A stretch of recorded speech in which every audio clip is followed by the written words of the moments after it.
So let's just pretend now that you're fallible. And for one time in your life, you got snagged on the bottom. Now, who better than the champion of the Snag Masters Open himself, me, to teach you how to get your once-in-a-lifetime snag on the bottom off the rocks? Because, like I said, champion of the Snag Masters Open. So let's talk about a few things what you could do to get your lure off of these rocks, which is a pretty valuable skill here on Powell because there are a lot of rocks. And if you're anything like me, you will be snagged on those rocks frequently. So let's talk about it here. 3 ways. All right, number 1 is a little ditty I like to call it the Taylor Swift. The old shake it off, or the Black Eyed Peas maybe, shake it like a Polaroid picture, you know. So the Taylor Swift, what it involves is raising your hand very high in the air, and then what you want to do is just, as Taylor says, shake it off. Okay, so I'm just going to shake it off, and that will kind of rattle that bait off the rocks. The Taylor Swift, shake it off. All right, so the Taylor Swift did not prove to be effective for you. You're still hung up on the bottom. Do not fret. We have 2 other options here for you. This one, invented by none other than my wife, all by herself. Nobody taught her this. This was her own concoction, and she swears it's the best in all of the land, called the Sling Dinger. You are going to raise up your rod really high. You're going to bow it to the extent to where you're almost going to break the rod, pull it tight, and then pop the bail. That's going to shoot a vibration down the line and release the lure every time. Every time. 100% effective. Always. See? So don't tell my wife this, but my way is way more effective. Way better. It makes you look cooler as well, I think. Even though that they're both 100% effective, my way is more effective. If that makes sense to you, you know.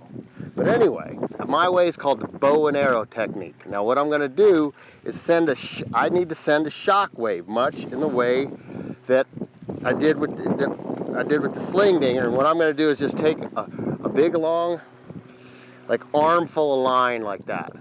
So I got a big long armful of line. I'm going to reach up and I'm going to really get a good bow in my line, and then I'm going to snap that.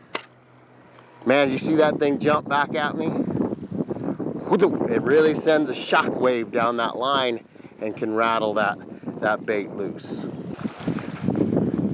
So in summation, we've got 3 techniques to get it off the rock. We've got the Taylor Swift, the shake it off.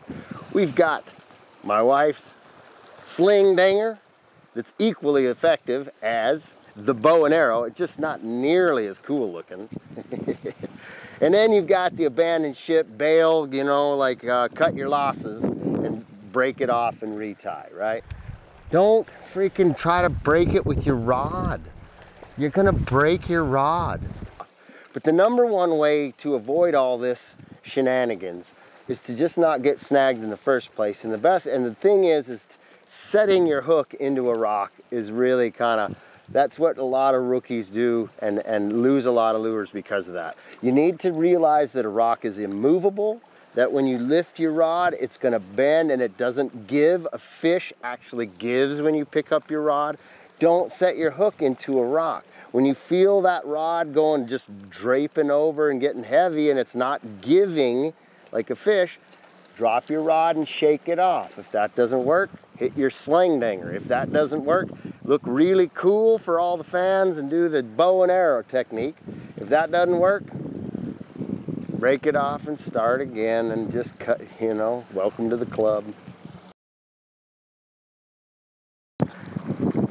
This episode of Canyon Country is brought to you by Walmart shoes, getting you through life 2 months at a time.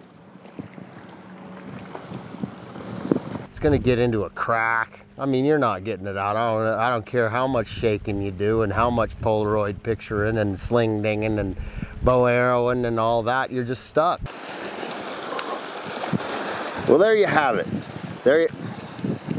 So you got So